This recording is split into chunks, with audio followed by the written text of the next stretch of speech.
Sa bidyong ito mga boss, no, pag-usapan naman natin itong paggawa ng bubong. Gaya ng nakikita natin ito mga boss, no? Paano ba ginawa ito? Kasi nung mga nakalipas na video, no?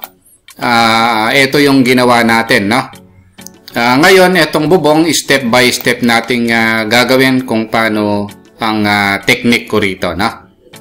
Kaya lang mga boss, kung bago pa lang pala kayo, no, sa maliit pa lang nating channel, huwag nyo po sanang kalimutang pindutin muna pala, no, yung subscribe. Pero isama nyo na rin po yung like at saka notification bell. Ang una nating gagawin mga boss, no, para magawa itong bubong na ito, kailangan bumase tayo dito sa floor plan natin, no? At saka dito sa mga elevations natin, front elevation, left side elevation. Tingnan natin kung ano yung elevation ng bubong at saka yung thickness, no? At saka yung elevation ng iba pang part, no, ng bubong. Halimbawa, itong elevation nito 4.27 siya. Tapos ito namang apex 5.70, no, yung elevation niya, no? Ngayon, ito namang fascia board, gutter, ang kapal niya is 0.3, no? Which is ang elevation naman niya is 3 meters. So, kailangan nating bumase, no, dito sa front elevation, left side elevation, tsaka floor plan, no? O, pwede nating i-copy ito. Ilipat natin dito sa malapit, no, sa 3D natin, no? Para ma-visualize nating mabuti kung paano yung paggawa nito, no? Ngayon, ang susunod na gagawin natin mga boss, no? Kunin natin itong fascia board na ito na nakapaikot, no? Itong roof na ito. Unahin natin ito. Lagyan natin ng thick, no? At saka ng elevation, no? Gawin natin, i-continuous pala muna natin. Pagkatapos, lagyan natin ng ibang kulay para hindi tayo malito. Magmukhang kahoy yan, no? Ang gawin natin, i-type natin ngayon yung change command, no? Negative CH, na-discuss ko naman yan ng mga previous video natin. Tapos sa properties, click natin yung properties option. Meron tayong elevation dito. O ilagay natin elevation is 3 meters. Pero ang thickness niya, ilagay natin 0.3, no? Then double enter. So ito na siya. Ngayon, ang susunod na lalagyan naman natin ng elevation, ito. Yung apex, no? At saka ito, lagyan natin ng ibang kulay mga boss at saka ibang line type, no? So, kailangan nating mai-elevate din yan. O, lagyan na lang natin ng ibang kulay, no? Para hindi tayo malito. O, halimbawa, white na lang natin. Ayan, no? Para madali siyang makita. Ito, no? At saka ito. Ito, hindi na natin kailangan ito mga boss, ha? Kasi meron tayong ibang technique kung paano gawin yung mga yan at i-connect dun sa naka-elevate, no? Ang unang elevation na ilalagay natin, ito. Ang nakalagay naman dito sa apex, base dito sa left elevation natin, 5.7, ayun, no? So, change ang command, negative CH pa rin, no? Tapos, select natin ito, P for properties, ito yon, no? Kunin natin ng elevation, 5.7. Double enter. So, ito na yon, no? Ngayon ito naman, ang elevation niyan, tingnan natin dito is 4.27 naman, no?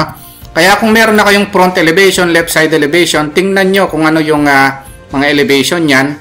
Yun yung gagamitin yung elevation, no? Tapos properties, elevation, tapos 4.27, no? 4.27, double enter. So ito siya, no? So ngayon once na nailagay na natin ito, no, yung 4.27 na yan tsaka yung 5.7 na yan, ito na siya. Ang gagawin natin ngayon mga boss, no, mag-3D face tayo. Kailangan nating masolid itong portion ng roof na ito, no? Gawing ganito, no? So, gagamitin natin yung command na 3D face at saka yung UCS, no? So, ang unang i-apply natin yung UCS. Tapos, ilo-locate natin yung origin muna. Tapos, yung X-axis at saka yung y-axis. Ito yan, no? Once na nailagay na yan, saka na tayo magti-3D face, no? 3D face. Mag-click tayo ng 4. 1, 2, 3, 4. Enter. So, ito na yon, no? So, naging solid na siya ngayon. Ayun, no? Ayan yung technique, no? Kung paano i-solid itong bubong na kagaya nito, no? So, pwede naman nating lagyan ng parehas na kulay kung gusto natin. Ibig sabihin, dalawang command pala ang i-apply natin, no? So, yung UCS muna at saka yung 3D face, no? So, ulitin lang natin. Kung i-apply natin dito, mag-UCS muna tayo. UCS. Ito yung origin. Tapos, ito yung X, horizontal, no? And then, ito naman yung Y. Ayan, no? Once na nai-apply na yung UCS, mag-3D face na tayo ngayon. No? Laging partner yan, no? 3D face. First point. Ito yan. Second point ito. Basta magpo-point lang tayo ng 4 na point, no? 3 and then 4. Ito na yan, no? So, nagawa na itong side na ito. Ayan, no? Ang susunod ito naman, no? So, same procedure na ginawa natin kanina. Mag-UCS tayo. So, ang in-apply natin sa UCS, type natin UCS. Ito yung origin. Ito yung X. And then, ito yung Y. Once na na-apply na yan, ibig sabihin itong UCS icon na ito, no? Dito sa plane na ito, nakaset na. Naka-align na. Yun ang ibig sabihin, no? Tapos, saka na tayo mag-3D face, no? 3D face. Ang 3D face, ito yun mga boss, itong kulay green na ito, Magpo-point tayo ng 4. 1, 2, 3, 4. Enter. So, ito na yung mga boss, no? Kaya lang, meron pa tayo dito sa harap, ito, no? Itong roof na ito. So, magti-3D face din ulit tayo. Kailangan natin magti-3D face, tsaka natin i-apply yung UCS, no? So, same procedure. UCS. Ang origin, ito. Ang X, ito. And then yung Y naman, ito, na? So, ngayon, magti-3D face na tayo. 3D face. 1, 2, 3, 4. Ayan, na? So, ang susunod, ito naman. Itong nasa harap na ito, no? Same procedure. UCS. User's Coordinate System. Ang ibig sabihin yan ng UCS, mga boss, ito yung origin.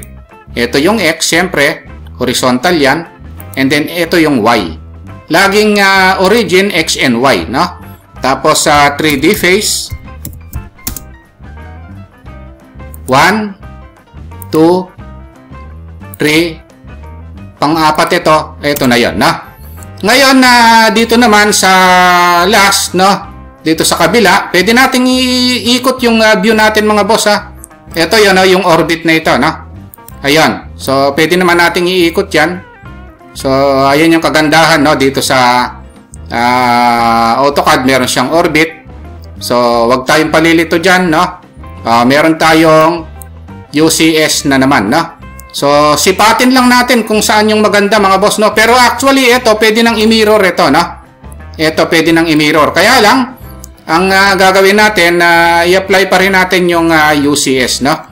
So, UCS, ang gagawin natin, ito yung origin, ito yung X, and then ito yung Y, no? Ayun. Pagkatapos, 3D face na naman. Ito yung first point, second point, third point, fourth point. Enter. Ayun na, mga boss, no? Yung bubong natin, no? Kung titingnan natin, ayan na siya, no? Ang gagawin natin ngayon, mga boss, pwede nating erase itong puti-puti na ito, kaya pwede rin naman nating palitan ng kulay, no? Para hindi, yun, no? Para hindi siya masagwa. Ayan, na. Ngayon ang gagawin natin, i-move na natin dito, no? So, paano ba i-move ng accurate yan?